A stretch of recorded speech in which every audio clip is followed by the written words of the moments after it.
Wednesday morning. You had both Aaron Rodgers and Daniel Jones out there yesterday talking about what's going to happen this season and if Daniel's going to play this week, and Aaron Rodgers continues with his rehab and J.K. Dobbins is there, and these guys are working hard to get back this season. But this week, what happens this week in two places, I believe, could change the entire outcome of the Jet season. And one of those places is Chicago, with the Vikings going to Chicago. And, of course, the other game is the Jets and the Eagles. Because right now, as we sit here this morning at 6:01 on a Wednesday, I don't believe that Kirk Cousins to the Jets is a real possibility.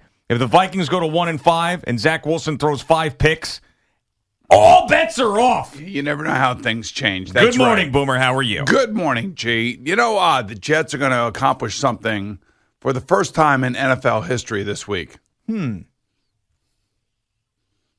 Stat Pack Boomer. I am. That's right. I couldn't believe when I saw this. Okay. It was amazing. It was amazing. The Jets are the first team in NFL history to play 4 different teams that won 12 or more games the previous season within their first 6 games of a season.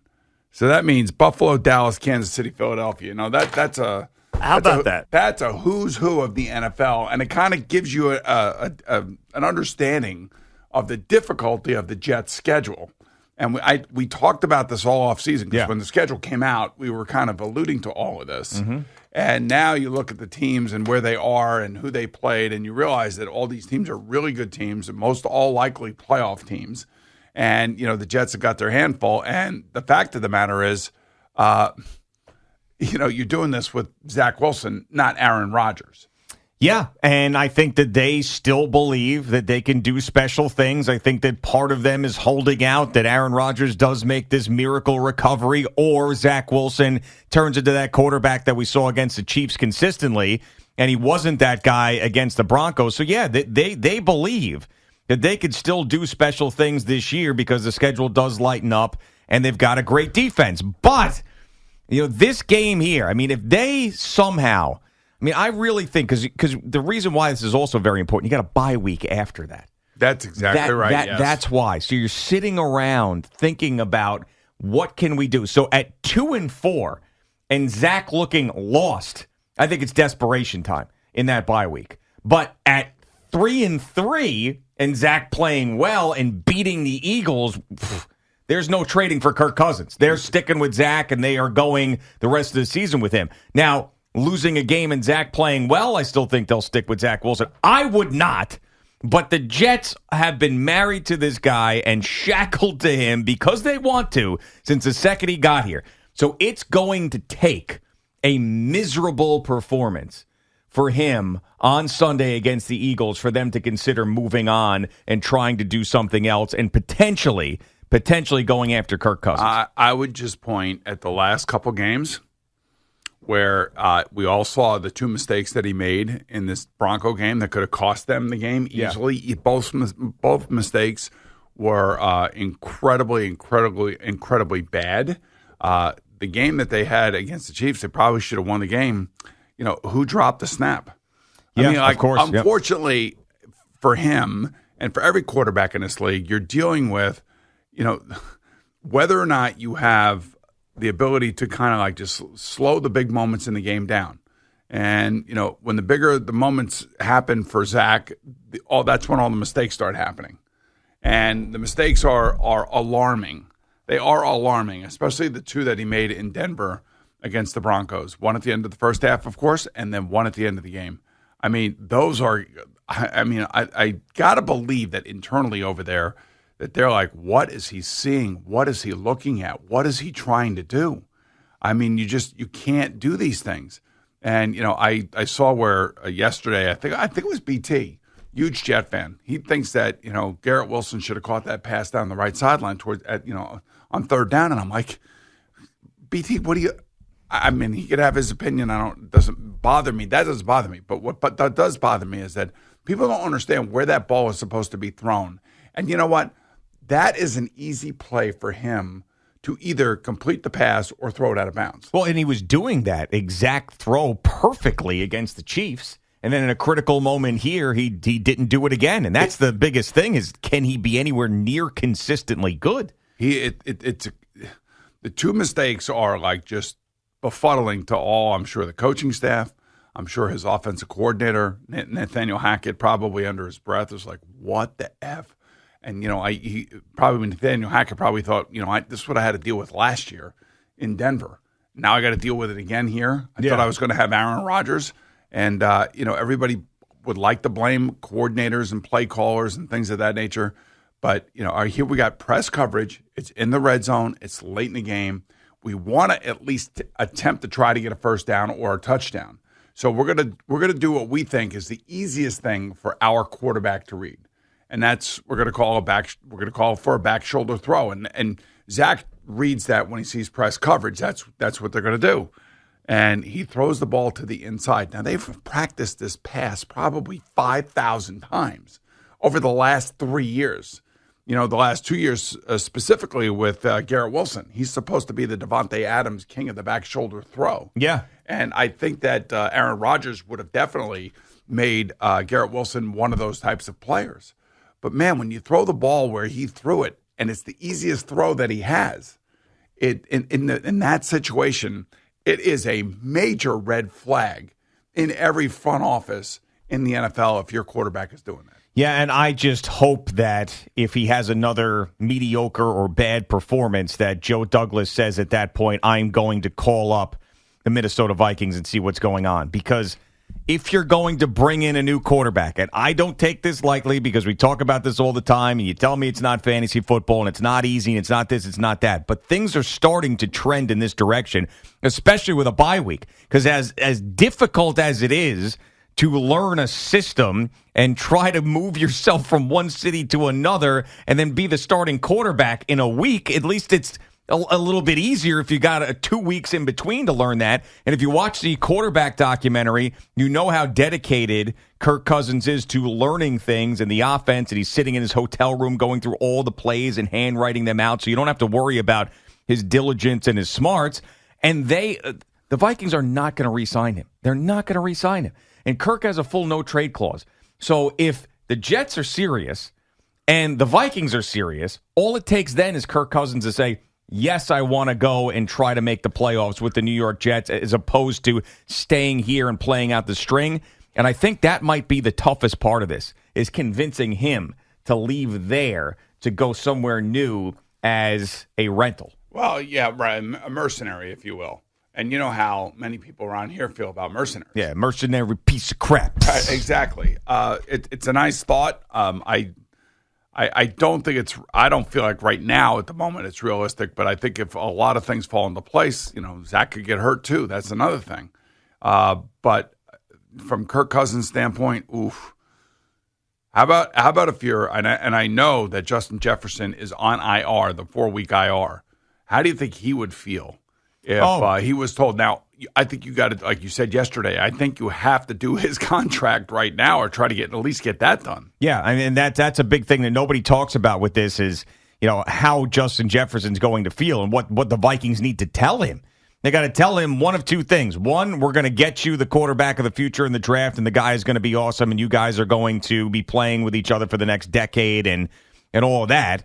Or they have to tell him, we just made you the highest paid wide receiver in the history of the game. One of those two things has to happen for him to be happy because, now him being on the IR does change things. But like if he just found out you traded away the quarterback that has put him on a historic pace as a wide receiver, he's not going to be happy about that. Even though he doesn't think his quarterback's the top 5 guy in the league. He doesn't, but he should understand, and he's not a top 5 guy in the league. He was being honest. He's not top 5. He's a very, very good quarterback, but he's not top 5. It's amazing? We have gone from you hating Kirk Cousins, 2 or 3 years ago, to now you hoping that the Jets trade for him. Yeah, but that's not a crazy thought because Kirk Cousins was a guy I never thought could win a championship for my team. As they were currently constructed with him. Last couple years with his play, he has earned my respect over the last couple years. He's been better. The fact he's getting his ass kicked, seeing him in that documentary. But I also think that that Zach Wilson's one of the worst quarterbacks I've ever seen in my life, and the Jets are a really, really good team with a ton of weapons and a great defense, and Kirk Cousins in that situation can win. Could make Garrett Wilson into Justin Jefferson. Yeah. So, I mean, I think that... Just throw it to another 17. Right. But, I mean, and it's not, the reason why Kirk Cousins bothered me is because I felt like he was holding the team back in the biggest moments, and he was supposed to take a team that made it to the NFC Championship game with Case Keenum to the Super Bowl, and they never even got close to that. It's hard to recreate the special magic that teams have, especially when you're changing the most important position on your team, and you're paying that guy a lot of money, which means that other guys are going to have to go. Yeah. Mm-hmm. So that's basically the balancing act that every general manager in the NFL has. Yeah, and this is why I think that the Vikings are done with Kirk Cousins. That is a fact, because they have to pay Justin Jefferson a ton of money, and they're going to draft a quarterback next year, and they're going to have him on the rookie salary, and that's the way they're going to do things, and they're going to try to build around that guy. That is their plan. And if they really want to lose football games, the best way to do that would be to trade Kirk Cousins. And put Nick Mullins in there and keep Justin Jefferson on IR as long as possible. Make sure that hamstring is 100%. So, yeah, I mean, I think all of it is falling into place, but this week is important. This week, if you are someone who wants Kirk Cousins on the Jets, this week is vital. Because if they lose to the Chicago Bears and they're 1-5, nobody wants to be a part of that thing for the rest of the year. Nobody, including Kirk Cousins. Right now, as we sit here, the Minnesota Vikings have the number 4 overall pick in the NFL draft in 2024. That is right. So, Zach plays poorly. Maybe that's finally the last straw for the Jets. I don't think they're going to do it, because they've loved Zach and had his back and have never really criticized him publicly. And it's just been, we love Zach. Zach's our guy. He's our quarterback. I mean, over and over and over again. So they'd have to make a drastic change in philosophy if they wanted to go out and get Kirk Cousins. But 2-4, season slipping away, getting your ass kicked, and him throwing 3 picks, I'm sorry. But if I'm someone in that locker room, I'm going to say, we're here at 2-4 going into a bye week. How do we make sure that this season doesn't blow up in our face? Well, the other thing, too, is you're assuming they're going to lose. But, Zach Wilson could do something no Jet quarterback in the history of the franchise has ever done this week. Okay. And that is beat the Philadelphia Eagles. Wow. The Philadelphia Eagles are 12-0 against the New York Jets. I happen to be one of those quarterbacks that lost, and Eric Allen had that crazy interception return. Yeah, thanks. Yep. But anyway, yeah, so he can do something that none of us have ever done before. And same thing for Russell Wilson on Thursday night. They could beat the Kansas City Chiefs, but Patrick Mahomes has never lost to the Broncos. Yeah. 12-0. That's right. The Eagles are 12-0 against the Jets, and Patrick Mahomes is 12-0 against the Broncos. Well, I think the Patrick Mahomes thing more recent and makes more sense. That Jet Eagle thing is over a long period of time. Lots of coaches changes, lots of quarterbacks, lots of the rosters and general managers. But the uniforms don't change. That is true. The uniforms don't change. Well, they do, but the names of the teams don't. Right. Okay, there you go. Yeah, the names of the teams don't change. But so Zach has an opportunity to do something against the team. Quite frankly, the Eagles were better in the second half last week defensively. But, I wouldn't say their defense isn't even remotely close to what it was last year. But another new combination on the offensive line. Another one. Yeah, and they brought in Lyle Collins. They didn't seem to sign him right away, but they brought him for a workout. But, yeah, with Elijah Vera-Tucker. By the way, the Giants are going to work him out, too. Yeah, and he's probably going to have I'm assuming now he had an ACL tear back in – was it last year? Yes. And then came back with the Bengals this year and then ended up getting released. So, I mean, whatever team's going to pay him more money, he's going to go to, I would assume, as long as he's healthy enough to play, unless both these teams look at him and go, I'm sorry, this knee is screwed up and we understand why you were released. But yeah, I know that it's recent, and you could say this every single week, but this really is the biggest game of Zach Wilson's life. It really is. Because if he stinks in this game, I think the Jets could finally do something about it because it's the bye week. And they'd be 2-4. And they'd be 2 games under 500, and it would be, again, the 1-3, obviously, but 2 games under 500 again. This is it. Like, if this should be his last chance. Should be. Well, whether it is or not, I don't know. Hard to make trades like this in the NFL. Really is. I mean, it's not like the Jets are loaded with all these draft picks either. You know what I mean? Yeah, but it's an expiring contract for Kirk Cousins. They don't want him. It's not like they're going to hold up the Jets for a first round pick. I mean, well, the thing about it is, I don't know if there are any other teams out there that would even be remotely considering something like this, but there are a lot of things in play right now, and one of those things, and one of the more important things, would be whether or not he would say okay to it. Yeah, and I think that's why them being 1-5, if they end up losing to the Bears, that changes his outlook on it. Do I really want to be a part of this miserable season the rest of the way? I don't think so. And Justin Jefferson's out another 3 weeks at least. I'm sorry. Fine, I want to go try to win a championship. And you saw the way Aaron Rodgers was reacting to the Jets roster and what they had going on. I'm sure that sentiment is shared throughout the league. I'm sure Kirk Cousins believes the same thing. And you've told me how miserable it is showing up to work when you're a losing team and a losing franchise. And if he knows that team is not, because they're not committed to him next year. He knows it. He's playing on an expiring contract. He wanted an extension. They don't want him. So at 1-5, if you know your employer's moving on anyway, get out of there. If you could go to a good team, yes. Right. So I would definitely I would advise for that. But yeah. You never know with these guys and whether or not the other thing I will say with a no trade clause, I think that would help the case of the Jets. If in fact he was okay coming to the Jets, maybe the compensation going back is not nearly as bad as we think it would be. Yeah, I don't think it would be. I mean, we're talking about not a full season and a guy who was clearly a rental because Aaron Rodgers is going to come. It's not like they're trading Kirk Cousins. They got to give him an extension. It's not like that. You're going to use him for the rest of the season, for the rest of October, November, December, January. That's it. And then hopefully February. Wouldn't that be something? That would be something.